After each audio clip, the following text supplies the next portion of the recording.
This is a reading from the book of Ezekiel, Old Testament, New International Version, beginning at chapter 44. Then the man brought back me. Start over. This is a reading from the book of Ezekiel, Old Testament, New International Version, beginning at chapter 44. Then the man brought me back to the outer gate of the sanctuary, the one facing east, and it was shut. The Lord said to me, "This gate is to remain shut. It must not be opened. No one may enter through it. It is to remain shut because the Lord, the God of Israel, has entered through it. The prince himself is the only one who may sit inside the gateway to eat in the presence of the Lord. He is to enter by way of the portico of the gateway and go out the same way." Then the man brought me by way of the north gate to the front of the temple. I looked and saw the glory of the Lord filling the temple of the Lord, and I fell face down. The Lord said to me, "Son of man, look carefully, listen closely, and give attention to everything I tell you concerning all the regulations and instructions regarding the temple of the Lord. Give attention to the entrance to the temple and all the exits of the sanctuary. Say to the rebellious Israel, 'This is what the sovereign Lord says. Enough of your detestable practices, people of Israel.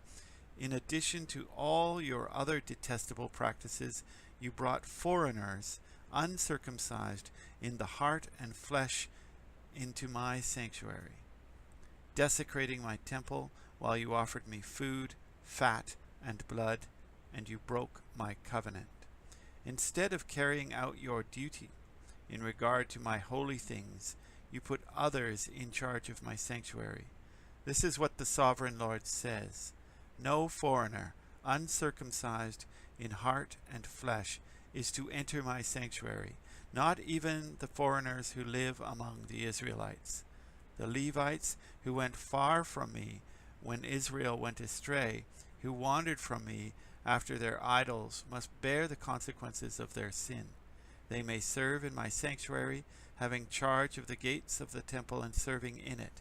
They may slaughter the burnt offerings and sacrifices for the people and stand before the people and serve them. But because they served them in the presence of their idols and made the people of Israel fall into sin, therefore I have sworn with uplifted hand that they must bear the consequences of their sin, declares the sovereign Lord. They are not to come near to serve me as priests or come near any of my holy things or my most holy offerings. They must bear the shame of their detestable practices. And I will appoint them to guard the temple for all the work that is to be done in it. But the Levitical priests, who are the descendants of Zadok, and who guarded my sanctuary when the Israelites went astray from me, are to come near to minister before me. They are to stand before me to offer sacrifices of fat and blood, declares the sovereign Lord. They alone are to enter my sanctuary. They alone are to come near my table to minister before me and serve as guards. When they enter the gates of the inner court, they are to wear linen clothes. They must not wear any woolen garment while ministering at the gates of the inner court or inside the temple. They are to wear linen turbans on their heads and linen undergarments around their waists. They must not wear anything that makes them perspire. When they go out into the outer court where the people are, they are to take off the clothes they have been ministering in and are to leave them in the sacred rooms and put on other clothes, grow long. But they are to keep the hair of their heads trimmed. No priest is to drink wine when he enters the inner court. They must not marry widows or divorced women. They may marry only virgins of Israelite descent or widows of priests. They are to teach my people the difference between the holy and the common, and show them how to distinguish between the unclean and the clean. In any dispute, the priests are to serve as judges and decide it according to my ordinances. They are to keep my laws and my decrees for all my appointed festivals, and they are to keep my Sabbaths holy. A priest must not defile himself by going near a dead person. However, if the dead person was his father or mother, son or daughter, brother or unmarried sister, then he may defile himself. After he is cleansed, he must wait 7 days. On the day he goes into the inner court of the sanctuary, the minister in the sanctuary, he is to offer a sin offering for himself, declares the sovereign Lord. I am to be the only inheritance the priests have. You are to give them no possession in Israel. I will be their possession. They will eat the grain offerings, the sin offerings, and the guilt offerings, and everything in Israel devoted to the Lord will belong to them. The best of the first fruits and of all your special gifts will belong to the priests. You are to give them the first portion of your ground meal, so that a blessing may rest upon your household. The priests must not eat anything, whether bird or animal, found dead or torn by wild animals. Ezekiel chapter 45. When you allot the land as an inheritance, you are to present to the Lord a portion of the land as a sacred district, 25,000 cubits long and 20,000 cubits wide. The entire area will be holy. Of this, a section 500 cubits square is to be for the sanctuary, and 50 cubits around it for open land. If the sacred district, in the sacred district, measure off a section 25,000 cubits long and 10,000 cubits wide, in it will be the sanctuary, the most holy place. It will be the sacred portion of the land for the priests who minister in the sanctuary and who draw near to the minister before the Lord. It will be a place for their houses as well as a holy place for the sanctuary. An area 25,000 cubits long and 10,000 cubits wide will belong to the Levites who serve in the temple as their possession for towns to live in. You are to give the city as its property an area 5,000 cubits wide and 25,000 cubits long, adjoining the sacred portion. It will belong to all Israel.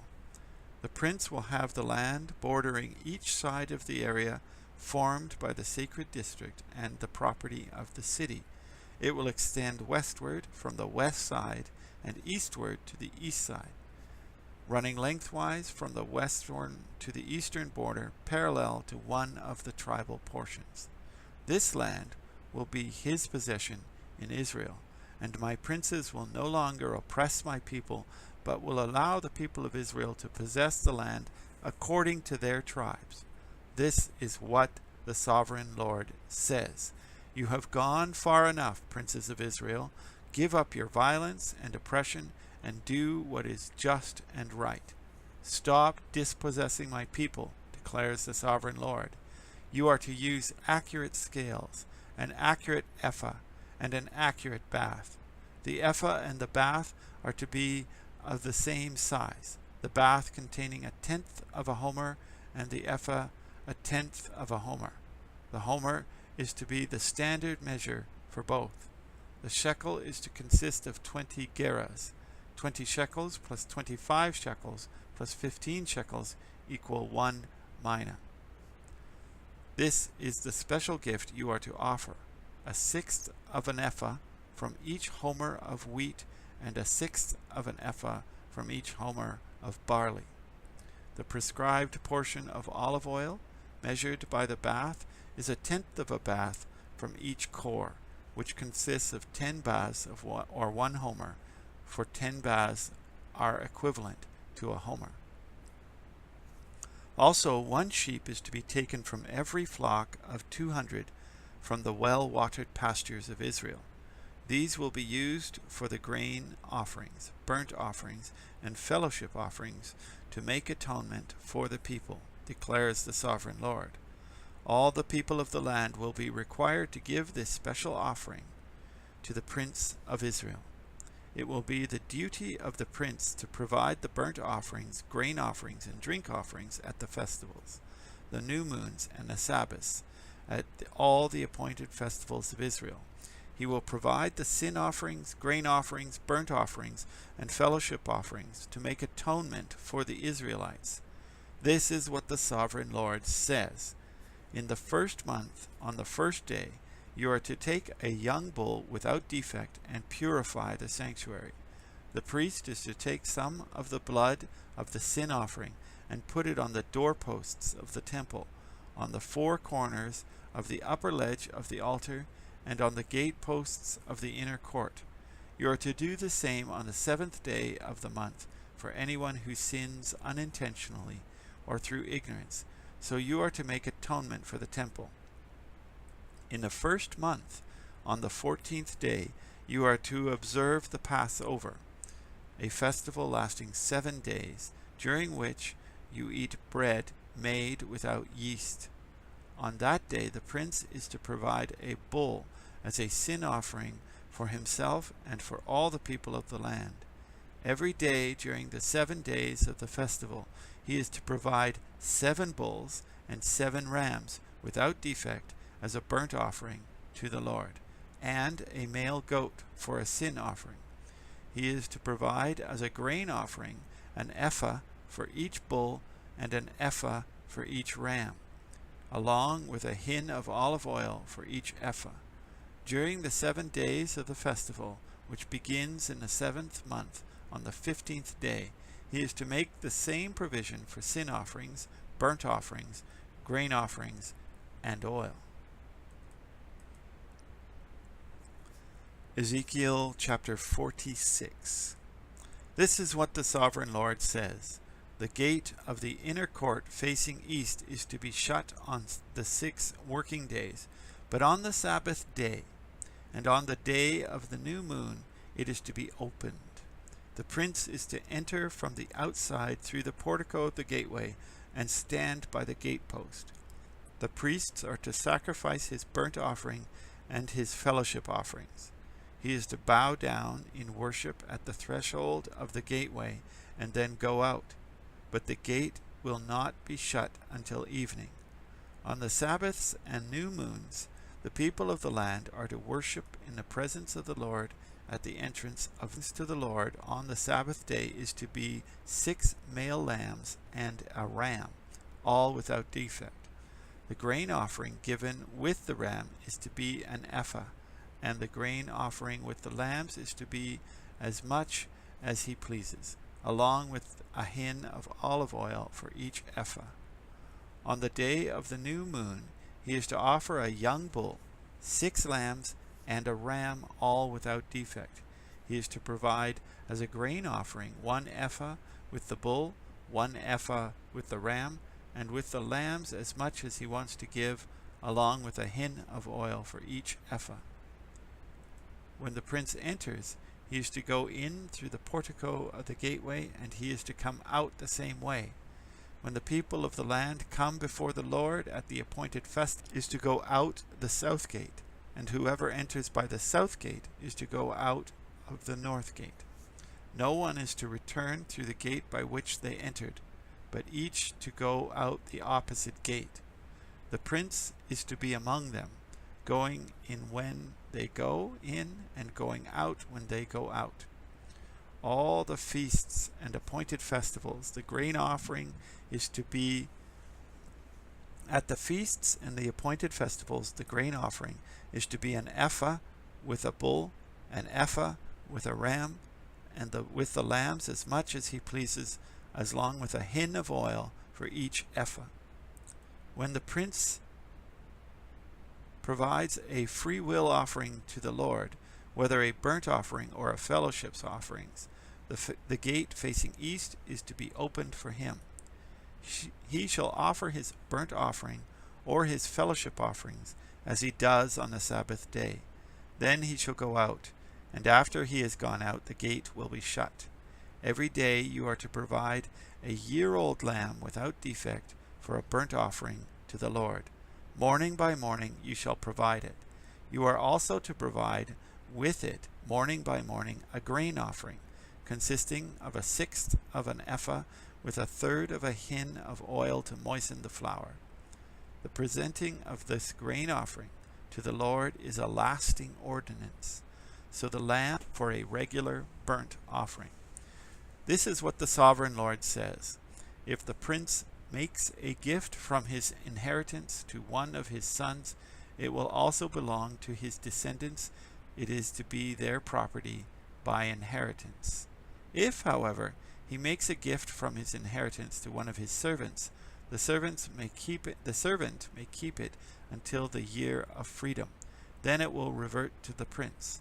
His inheritance belongs to his sons only. It is theirs. The prince must not take away any of the inheritance of the people, driving them off their property. He is to give his sons their inheritance out of his own property, so that not one of my people will be separated from their property. Then the man brought me through the entrance at the side of the gate to the sacred rooms facing north, which belonged to the priests, and showed me a place at the western end. He said to me, "This is the place where the priests are to cook the guilt offering and the sin offering and bake the grain offering, to avoid bringing them into the outer court and concentrating the people." Then he brought me to the outer court and led me around to its 4 corners, and I saw in each corner another court. In the 4 corners of the outer court were enclosed courts, 40 cubits long and 30 cubits wide. Each of the courts in the 4 corners was the same size. Around the inside of each of the 4 courts was a ledge of stone, with places for fire built all around under the ledge. He said to me, "These are the kitchens where those who minister at the temple are to cook the sacrifices of the people." This is the end of the reading for September the 14th, 2017. My name is Vince Byfield, and I thank you very much for listening, and I wish you and your loved ones a very blessed day.